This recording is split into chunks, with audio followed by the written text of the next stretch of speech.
pegiat masalah pendidikan Mbak di Kalimantan Barat dan tugas kami sebagai alumni di Kalimantan Barat. Oleh karena itu kami menyambut baik pada saat diskusi dengan Pak Kadis. Kami coba mengajukan beberapa program yang menurut kami tidak hanya Gemar Sabar ini menjadi slogan, artinya kita membangun slogan di masyarakat atau membangun suatu namanya doktrin baru bahwa pendidikan itu penting, tapi kita juga perlu memberikan stimulus. Jadi ada beberapa program yang mungkin akan kita laksanakan ke depannya, dalam bentuknya adalah menstimulus baik itu peserta didiknya maupun pihak-pihak lain termasuk orang tua. Misalnya ada pelatihan-pelatihan parenting, seminar parenting tentang orang tua, bagaimana pengasuhan ke anak. Lalu ada ekskul virtual yang akan kita desain, misalnya seperti penguatan soft skill, interpersonal skill yang kita bangun untuk siswa kita.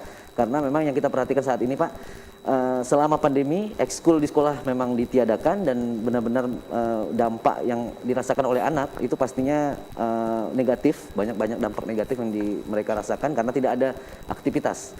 Jadi kita mendesain suatu aktivitas yang diawali mungkin sekarang ekskul dalam rangka mendesain kemampuan mereka, meningkatkan kemampuan mereka seperti desain untuk desain grafis, lalu editor movie misalnya membuat film, termasuk kemampuan-kemampuan lain yang memang sudah kita atur dalam mode atau dalam model virtual. Dan insya Allah akan kita laksanakan dalam waktu dekat Mbak, dan semoga berjalan dengan baik dan bisa kita lihat dampaknya untuk peserta didik. Terima kasih Mbak. Pak Amrozi, bagaimana sebetulnya, ini kan sudah ada planning ya Pak Amrozi ya. Nah, ini kenyataannya seperti ini. Nah, kira-kira apakah sasarannya sudah tepat dan apakah rencana yang akan dilakukan oleh Mas Yuda ini memang bisa menaikkan IPM? Karena kita tahu gerakan-gerakan seperti ini untuk pendidikan dan sebagainya, kesehatan, ekonomi itu berpengaruh gitu. Mau kita, wah pokoknya harus belajar. Nanti orang tua bilang, ya tapi kan kita juga perlu makan. Nah, apakah dengan hanya fokus pada pendidikan saja itu bisa kemudian mensukseskan Gemar Sabar? Oke, terima kasih ya. Pertama saya menyebut baik ide Pak Kadis ini terkait dengan Gemar Sabar ini, gerakan Mari Belajar Masyarakat Kalbar ini. Karena memang persoalan kita seperti yang tadi Pak Kadis sampaikan, koefisien indeks pembangunan pendidikan kita masih sangat kecil gitu ya. Di rata-rata lama belajar tadi Pak Kadis sampaikan 7,37, harapan lama sekolah 12, sekian gitu. Jadi indeksnya itu hanya 0,7 untuk harapan lama sekolah, bahkan untuk rata-rata itu hanya 0,49 gitu. Jadi masih jauh dari harapan. Nah, pada langkah awal memang barangkali baru terbatas pada hal-hal yang tadi ketua penggerak ini sampaikan. Tetapi gerakan Mari Belajar Masyarakat Kalbar ini sesungguhnya jangkauannya lebih luas.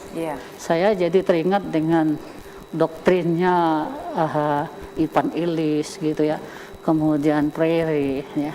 Nah, itu sebenarnya model berpikir inovatif seperti yang Pak Kadis tadi sampaikan. Toh pada akhirnya itu mendunia. Amerika Latin yang tadi terpuruk ya dari sisi pendidikan kan akhirnya bangkit juga gitu. Memang barangkali dalam 1-2 tahun hasilnya belum secara signifikan kelihatan. Tapi saya yakin dan percaya dalam jangka panjang ini justru nanti akan mengangkat harkat martabat masyarakat Kalbar ya, bahwa masyarakat Kalbar itu adalah masyarakat yang jauh berada di depan, yang tadinya jauh berada di bawah, jadi naik pada level barangkali 10 besar nasional gitu, pada 5 atau 6 tahun ke depan. Sekali lagi memang jangka panjang. Jadi Bapak tetap optimis ya? Saya sangat optimis gitu, karena praktek di negara-negara Amerika Latin ya, itu menunjukkan cara-cara seperti ini mampu mendorong masyarakat untuk menyekolahkan anaknya, kemudian anak juga bisa bertahan di sekolah gitu ya. Yang tadinya barangkali ya yang penting buat apa sekolah kan gitu. Cari duit, ini nih. ya. Ini konsepnya ya mirip-mirip konsepnya Ivan Illich maupun Prairie tadi gitu. Jadi sangat menarik sesungguhnya. Jadi berarti karena contoh udah ada berarti optimis berhasil ya Pak? Persis. Baik, alhamdulillah. Nah Pak Sugeng, berbicara soal IPM itu ada 3 kontributor ya Pak ya? Pendidikan, kesehatan, ekonomi. Baik, kita memajukan pendidikan. Kesehatan, stunting masih lumayan di Kalimantan Barat. Kemudian ekonomi masih kurang. Nanti kalau kita bicara soal stunting, kemudian Dinas Kesehatan bilang yang paling berperan itu Dinas Ketahanan Pangan, Perikanan, Pertanian. Ini semuanya berkaitan. Nah, bagaimana Gemar Sabar ini berkolaborasi dengan yang terkait lah, ini saling mengait soalnya. Jadi gimana Pak Sugeng? Ya, terima kasih Mbak. Jadi begini, jadi memang kalau kita bicara ya tadi pendidikan ya semua harus didukung oleh semua sektor ya. Jadi dari bidang kesehatan, dari ekonomi, ya, dari infrastruktur, dari PU tentunya ya semua. Jadi akses juga harus baik. Dan memang kalau untuk kesehatan kita yang dinilai itu adalah angka harapan hidup ya per 1000 bayi kelahiran. Nah, kalau untuk ekonomi kan pendapatan per kapita ya memang pada kondisi pandemi ini kita pertumbuhan kita memang masih minus tapi 0,1 ya untuk di Kalimantan ya kita termasuk ya yang terbaik kedua ya setelah Kaltim. Jadi pertumbuhan kita itu minus 0,1. Harapannya nanti di kuartal kedua ini kita bisa tumbuh positif ya. Jadi memang itu semua nanti ada dinas-dinas yang menangani. Tentunya kita juga bersinergi minta didukung oleh Bapeda ya dengan Bapeda karena perencanaan pembangunan itu sudah dituangkan dalam rencana pembangunan jangka menengah daerah atau RPJMD 5 tahun ke depan itu akan berbuat apa-apa seluruh OPD ya perangkat daerah yang membantu visi misi Pak Gubernur itu sudah ada target-targetnya. Jadi kita tinggal berjalan dan untuk peningkatan IPM itu kita juga sudah ditarget oleh Pak Gubernur ya. Jadi makanya saya merasa lamban pergerakan IPM kita itu makanya saya memunculkan ini gerakan Mari Belajar Masyarakat Kalbar. Ini nantinya kita akan membentuk tim ya untuk jangka menengah. Ada tim koordinasi ya untuk apa sih kendala-kendala pendidikan yang ada selama ini dan berikutnya nanti kita akan membentuk juga tim satu data desa dan kelurahan. Ini akan mendata ya anak-anak usia sekolah siapa saja yang tidak sekolah termasuk masyarakat yang hanya mungkin tamatan SD, SMP, kalau SMA udah boleh 12 tahun udah sip lah ya. Jadi mungkin yang putus sekolah yang lama-lama mungkin kelas 6 SD tidak lanjut lagi atau mungkin kelas 8 atau kelas 7, kelas 9 di SMP yang putus ini kan sayang ya. Ini harus kita dorong nanti kita data dan kalau sudah data itu terkumpul nah ini baru kita carikan solusinya juga pendanaannya bagaimana ya. Kalau di paket ABC itu penduduk usia 21 tahun ke bawah itu masih ada bantuan operasional pendidikan dari pemerintah juga seperti BOS kalau di sekolah formal itu masih ada dan untuk yang usianya lewat apakah nanti kita carikan jalan melalui CSR perusahaan tetapi intinya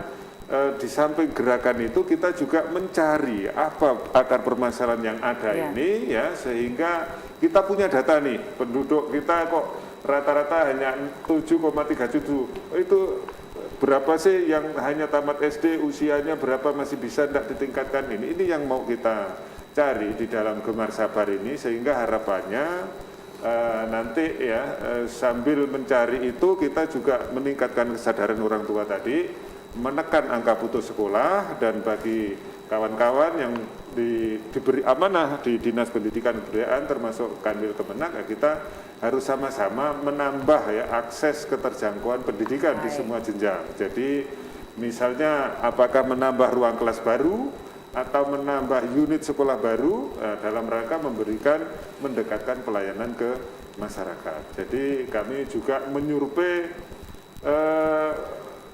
lembaga pendidikan ya misalnya seperti yang sudah saya Baik, Pak Sugeng, petakan. saya Ya. Stop sebentar. Kita Oke, lanjutkan siap. kembali setelah Iya, iklan layanan iya, masyarakat makasih. berikut ini. Pemirsa tetaplah bersama kami. Kami kembali setelah iklan layanan masyarakat berikut ini. Kompleks ya. Ini memang perlu dukungan ya Pak Sugeng ya Iya, dari beberapa iya. pihak. Nah, masalahnya akar permasalahannya apa dan sebagainya. Kalau menurut Mas Yuda karena berhubungan dengan kaderisasi dan sebagainya. Kalau saya bilang kesadaran masyarakat, mana yang lebih besar? Kesadaran masyarakat kurang, oke lah kurang karena apakah karena lebih penting ekonomi ataukah karena sudahlah SD saja sudah cukup, nanti bantu bapak di ladang, atau mungkin kamu anak perempuan bantu saja ibu di rumah. Jadi faktor apa yang sangat mempengaruhi kurangnya kesadaran akan pentingnya pendidikan? Terima kasih Mbak. Saya mungkin akan menjabarkan sedikit tentang hal yang Mbak tanyakan itu dari berbagai diskusi yang pernah kami lakukan dengan beberapa teman di beberapa daerah. Kebetulan saya di Pontianak, tapi kita juga punya perwakilan termasuk di program Gemar Sabar yang sudah Bapak usung. Kebetulan di setiap daerah kita punya utusan Mbak, dan mereka lah akan nantinya menjadi ujung tombak informasi yang akan kita dapatkan. Jadi mereka sifatnya nanti koordinasi dengan kita yang ada di Pontianak. Dan hasil diskusi dari banyak hal, ada beberapa indikator sih Mbak. Tapi yang Mbak sampaikan, doktrin orang tua termasuk budaya-budaya yang memang turun-temurun dari masalah dogma, doktrin dari orang tua bahwa pendidikan mungkin SD sudah cukup dan lain-lain, itu memang menjadi asal pengaruh bisa juga. membaca dan berhitung. Iya, asal memang bisa hidup, bisa mencari uang, itu sudah cukup. Nah, jadi kesadaran-kesadaran ini sebenarnya perlu dibangun juga Mbak, lewat selain kita memberikan edukasi, tapi ada stimulus yang memang diperlukan karena memang sifat manusia itu sebenarnya saling mempengaruhi antar mereka yang memang saat ini kita tahu doktrin-doktrin ini tidak bisa dilepas karena mereka juga mendapatkan pendidikan dari sejak kecil lewat orang tua. Dan itu menjadi salah satu faktor juga. Walaupun ada faktor-faktor lain yang telah Bapak sampaikan, akses untuk sekolah. Ada beberapa kecamatan yang mungkin jarak antara domisili dan sekolah itu sangat jauh, dan akhirnya di beberapa daerah mungkin Bapak nanti bisa sampaikan bahwa memang mereka perlu ngekos Mbak. Jadi mereka perlu ngekos untuk sekolah. Berarti akses pendidikan. Akses pendidikan menjadi faktor juga. Jadi ada beberapa faktor dan kita tidak bisa menentukan satu faktor itu yang dominan, tapi paling tidak dari pembangunan kesadaran tadi itu langkah awal untuk kita melakukan gerakan selanjutnya. Misalnya gerakan untuk peduli untuk membangun unit sekolah baru misalnya, atau menambah ruang kelas baru yang memang itu juga menjadi kendala-kendala. Tidak bisa kita pungkiri Mbak, di aturan Kemdikbud sendiri untuk alokasi rombel namanya, rombel itu dibatasi juga, tidak bisa dibuka seluas-luasnya walaupun di situ ada sekolah. Jadi itu termasuk menjadi kendala untuk anak-anak kita bersekolah. Seandainya ada satu sekolah di suatu daerah, hanya ada misalnya beberapa pengajar, sekolah itu tidak bisa serta-merta membuka rombel sebanyak-banyaknya walaupun mereka bisa untuk melakukan itu, tapi karena ada benturan dengan aturan, ya memang itu menjadi kendala juga yang perlu kita hadapi bersama Mbak. Itu sekian mungkin dari saya Mbak. Kompleks lagi, berat ya masa pendidikan. Tapi Pak Amarji, ini saya biasa bincang-bincang dengan Pak Aswandi ya Pak ya, mungkin sesama pakar lah ya. Baik, Pak Amarji, salah satu permasalahan besar dari pendidikan di Kalbar adalah ketidakmerataan pendidikan. Ketidakmerataan akses, kemudian distribusi gurunya dan sebagainya. Nah, apakah dengan Gemar Sabar ini itu ketidakmerataan akses pendidikan, penyebaran guru sebagai itu bisa diatasi? Ini memang complicated ya persoalan pendidikan ini. Saya melihat kalau kita bicara tentang rata-rata lama sekolah tadi gitu, yang diungkap oleh Bapak Kadis ya, sebenarnya persoalan lama sekolah itu terkait dengan paling tidak drop out dan angka melanjutkan sekolah ya. Itu seperti itu. Nah, kemudian kenapa mereka drop out? Itu kan pertanyaan mendasar yang sebenarnya harus dijawab. Tadi Mas Yuda bilang itu perlu membangun kesadaran. Nah, itu lagi-lagi konsepnya Ivan Illich dan Freire tadi itu ya. Jadi membangun kesadaran bahwa betapa penting pendidikan untuk hari depan anak-anak mereka. Satu, tetapi itu memang tidak gampang. Ya, kenapa? Karena pragmatisme pada masyarakat sudah berkembang begitu luas, apalagi dengan banyaknya perusahaan-perusahaan perkebunan yang tumbuh kembang di lingkungan masyarakat. Itu satu. Yang kedua, angka melanjutkan sekolah. Angka melanjutkan sekolah itu ya, itu juga di samping persoalan kesadaran tadi, itu terkait juga dengan persoalan-persoalan akses tadi. Nah, sebenarnya kalau terkait dengan guru, ya, terkait guru gitu ya. Kalau kita lihat data pokok pendidikan, data Dapodik, sebenarnya nggak ada hal yang aneh tentang guru. Guru kita banyak, ya. Bahkan saya sebut guru di Kalimantan Barat itu mewah gitu. Kenapa mewah? Karena kalau kita bicara secara umum, satu guru di SMA SMK di Kalbar itu menangani 1:18,7 anak SMA SMK. Padahal di standar UNESCO aja 1:22. Kan artinya apa? Mewah itu. Nah, artinya tak ada yang jadi persoalan kalau kita lihat dari jumlah guru. Persoalannya muncul manakala kita lihat dari pemerataan guru. Nah, itu yang jadi masalah, ya. Waktu saya masih di konsultan di Lembaga Penjaminan Mutu Pendidikan, upaya kita untuk memeratakan guru ini sulitnya bukan main, ya. Saya paham betul bagaimana Pak Kadis gitu kesulitan untuk memutasikan guru agar ini terjadi pemerataan. Peraturan 4 menteri dulu, ya, nyaris tak pernah diikuti oleh kepala-kepala dinas. Waktu itu masih Undang-Undang 32 2004, ya, tentang pemerintahan daerah, di mana SMA SMK masih wilayah kewenangan kabupaten kota. Sangat susah. Itu persoalan.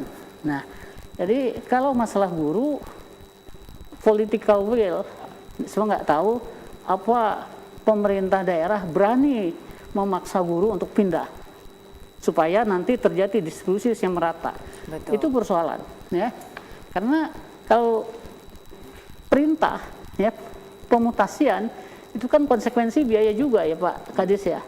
Karena harus ada, ya, perjalanan dinas mereka untuk penempatan mereka di tempat yang baru. Ini juga persoalan. Nah, kaitannya dengan gerakan Mari Belajar Masyarakat, ya, sebenarnya kalau semua stakeholder pendidikan itu bisa terlibat secara penuh dalam urusan pendidikan, dan semua merasa bertanggung jawab, ya, kan kebetulan Mbak Mas Yuda juga alumni Australia gitu ya. Tentu barangkali pernah melihat bagaimana di level elementary, ya, secondary schoolnya di sana pelibatan orang tua dan stakeholder. Nah, kan seperti itu. Jadi kalau semua terlibat, saya yakin gerakan Mari Belajar Masyarakat Kalbar ini, ya, saya kira bisa mengatasi persoalan-persoalan yang tadi terkait dengan ketimpangan guru. Nah, saya sebut ketimpangan guru, ya, bukan pemerataan, ya, bukan kekurangan, ketimpangan. Ketimpangan, ya. Iya, seperti itu. Baik, Pak Sugeng, kalau saya perhatikan tanpa melihat data, tentu Bapak punya data ya. Kayaknya nggak buruk-buruk amat lah ya Pak ya. Apa mungkin saya yang tidak bisa terima kenyataan atau gimana tapi sepertinya dengan orang-orang yang berdedikasi di bidang pendidikan juga Kalimantan Barat, rasanya selama ini nggak mungkinlah nilai kita terlalu rendah. Nah, boleh tidak Bapak bacakan data? Jadi data dari Dinas Pendidikan itu seperti apa sih tentang lama sekolah, tentang usia sekolah anak? Apakah memang serendah data statistik? Gimana Pak? Ya. Jadi gini ya, memang untuk data pendidikan kita, memang kita itu masih rendahnya di angka partisipasi murni ya, masyarakat yang sesuai dengan usianya untuk sekolah. Jadi kalau kita lihat di tingkat sekolah dasar atau penduduk usia 7 sampai 12 tahun, itu angka partisipasi murni itu 97,6. Jadi artinya ya rata-rata itu ada anak-anak itu 100 orang di Kalbar berarti tidak sekolah ya sekitar 3 ya, berarti sudah cukup lumayan. Tetapi memang ada daerah-daerah yang 95 juga ya, tapi kalau di rata-rata di Kalbar itu 97 ya, lumayan. Tapi begitu di usia 13 sampai 15 atau usia SMP ini turunnya jauh terjun ya. Jadi dari tadi 97 itu menjadi 67.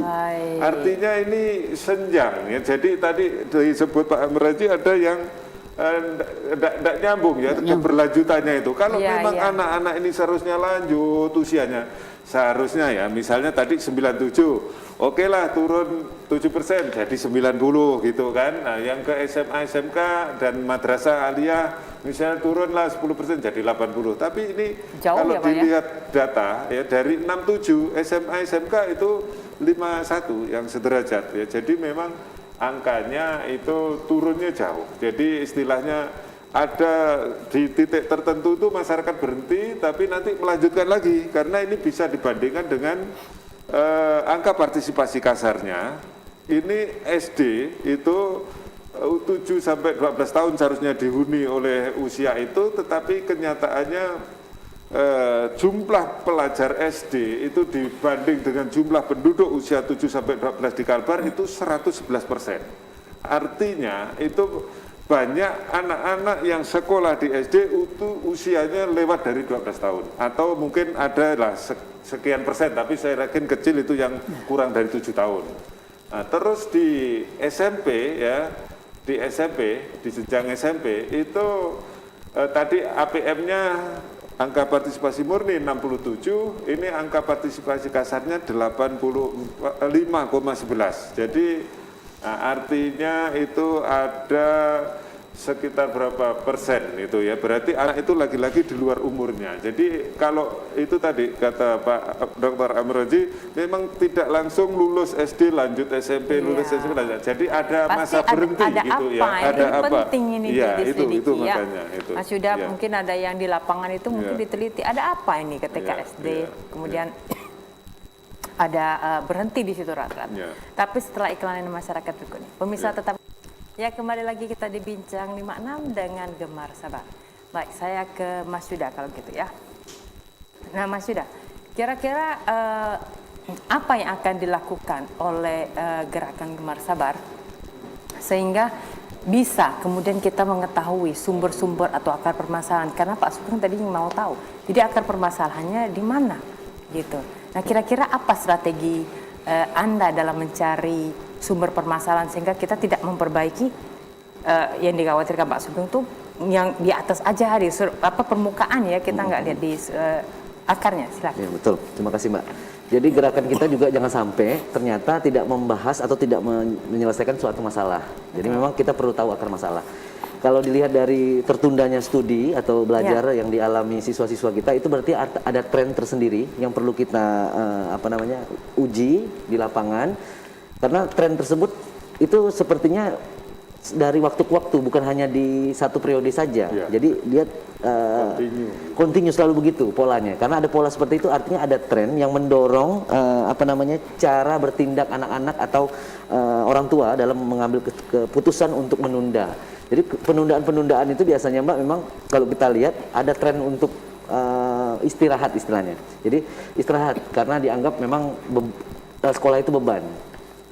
Karena kita tahu sekolah beban ya, mungkin beban jarak, beban jadi macam-macam. Jadi beban termasuk tapi kalau sekarang kita tidak bisa menganggap itu sebagai beban pembiayaan lagi karena memang di sekolah negeri itu kan gratis Mbak saat ini. Ya.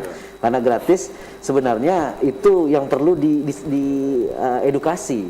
Karena memang dulu masih bayar Mbak. Beberapa tahun yang lalu kan kita bayar dan SMA juga semenjak tahunnya Pak Gubernur memang dicanangkan untuk gratis. Artinya memang pengetahuan atau literasi orang tua terhadap soal pendanaan BOS dan lain-lain itu memang perlu juga disampaikan agar mereka tahu bahwa memang murni gratis dari sekolah yang mereka laksanakan. Lalu kita bicara tentang kesadaran Mbak. Kesadaran ini bukan suatu bentuk kita kasih tahu, kita memberikan edukasi serta merta mereka akan sadar. Karena kalau kita bicara pentingnya pendidikan, saya rasa hampir semua orang jika kita tanya, mereka akan jawab pendidikan penting. Tapi itu masih dalam tahap mereka tahu. Tapi untuk menyadarkan dalam arti mereka benar-benar menyadari sepenuh hati bahwa memang itu suatu hal yang mereka harus capai, itu memang bukan PR yang memang menurut saya ringan. Walaupun bunyinya seperti kita menyadarkan masyarakat lewat edukasi yang kelihatan memang itu hanya edukasi biasa, yang slogan-slogan yang bisa disampaikan oleh iklan misalnya, itu tidak seperti itu karena bentuk membuat orang sadar itu tidak bisa hanya dengan slogan. Nah itu yang memang perlu kami tekankan juga. Jadi slogan itu hanya membuat orang untuk tahu, dan tahu saja tidak cukup untuk orang membuat orang sadar. Oleh karena itu ada stimulus-stimulus, dan stimulusnya juga tidak bisa hanya dilakukan dalam satu waktu saja, tapi harus berangsur-angsur. Dan kita minta nanti bagaimana ini seperti multi level, Mbak. Apa yang kami perbuat, apa yang kami berikan pelatihan-pelatihan, mereka akan menjadi tutor selanjutnya. Masyarakat yang kita ajar itu akan menjadi the next trainer for society. Jadi untuk masyarakat. Jadi itu akan berkesinambungan, Mbak. Itu yang kami harapkan bisa sampai di level itu, dan akhirnya kita bisa melihat dampaknya lebih baik. Terima kasih, Mbak. Baik, kalau Pak Amrozi, apa yang harus dilakukan kader kemarin? Kalau saya dan saya nanti berharap betul ke Gemar Sabar ini sebagai sebuah grand design ya dalam penyelesaian persoalan pendidikan di Kalimantan Barat, khususnya dalam percepatan peningkatan indeks pembangunan pendidikan gitu ya. Nah, apa yang mesti jadi target luaran dari Gemar Sabar itu adalah yang pertama menurut saya bagaimana ya angka rata-rata lama sekolah, karena yang paling besar masalahnya kita di situ. Dari 7,37 itu paling tidak bisa naik ya pada akhir periode Pak Gubernur ini ya, periode pertama Pak Gubernur ini paling tidak naik mencapai atau mendekati angka 8. Itu harapan saya. Baik. Dan sebenarnya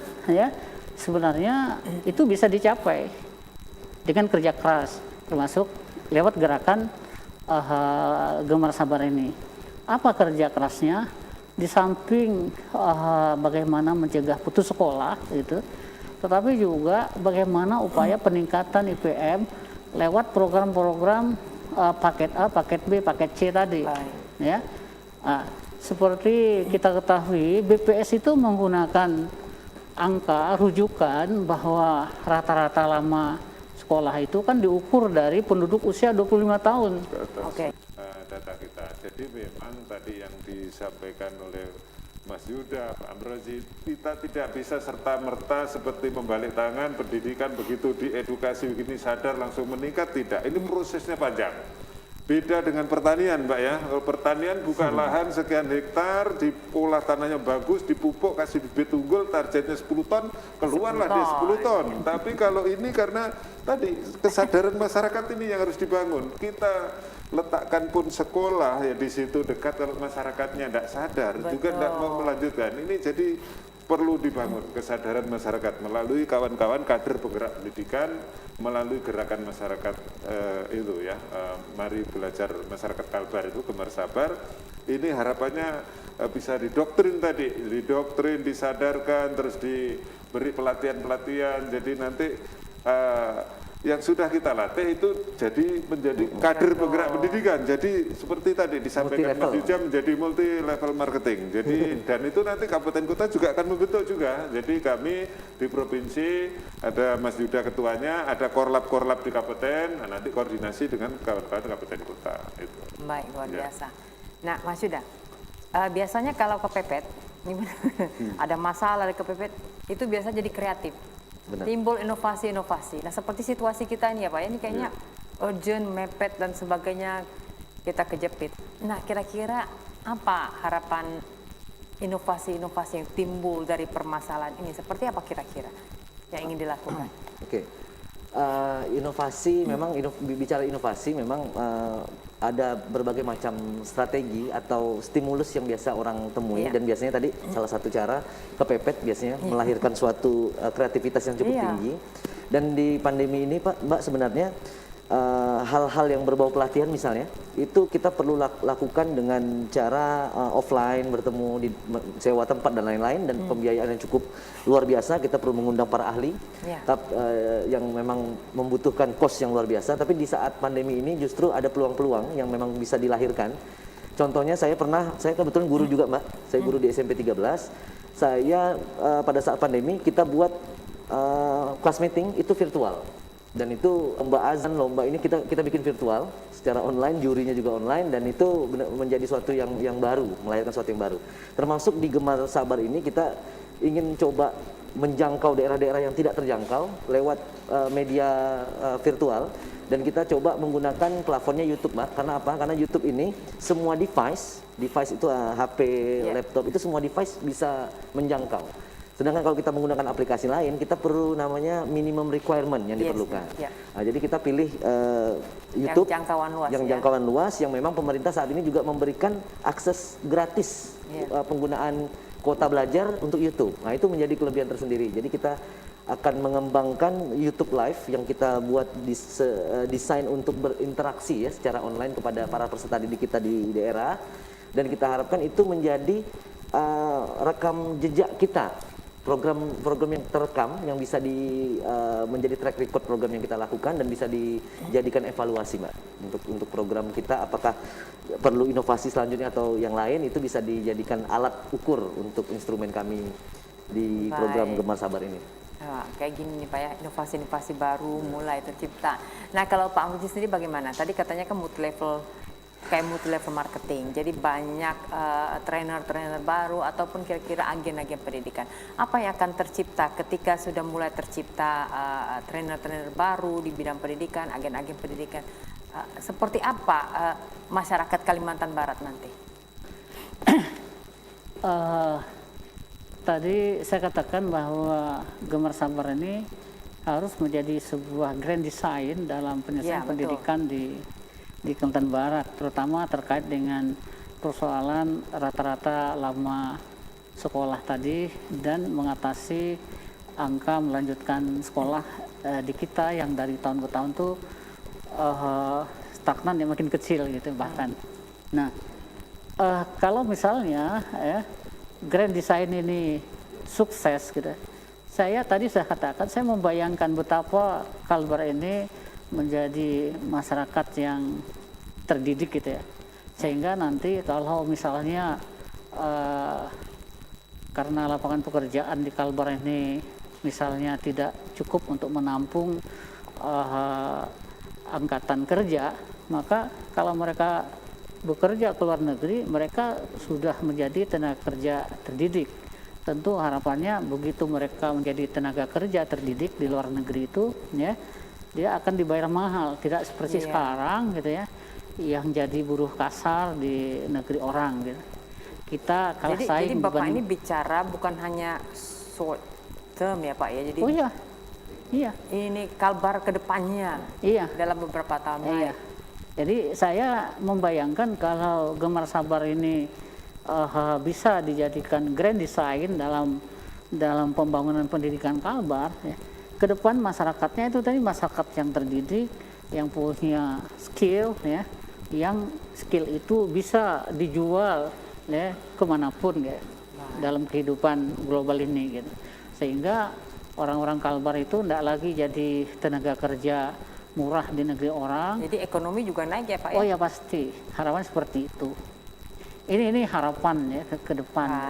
Mudah-mudahan usaha Mas Yuda dengan inovasi yang dia lakukan itu bisa menyelesaikan persoalan-persoalan yang tadi sudah saya sampaikan gitu. Tapi asal dukungan pemerintahnya tetap ya. Iya, karena memang harus juga ya political will pemerintah daerah ya, baik provinsi maupun kabupaten harus kuat. Komitmennya ya Pak ya. Iya, komitmen termasuk dalam hal pendanaan terhadap kegiatan-kegiatan untuk percepatan penyelesaian persoalan rata-rata lama sekolah seperti yang tadi saya sampaikan.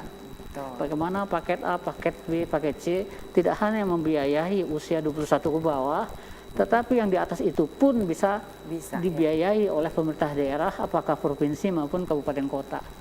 Kalau itu bisa dilakukan, saya optimis gitu. Begitu habis masa jabatan gubernur sekarang, ya, maka target rata-rata lama sekolah yang barangkali sekarang nasional sudah 8,14 ya Pak ya.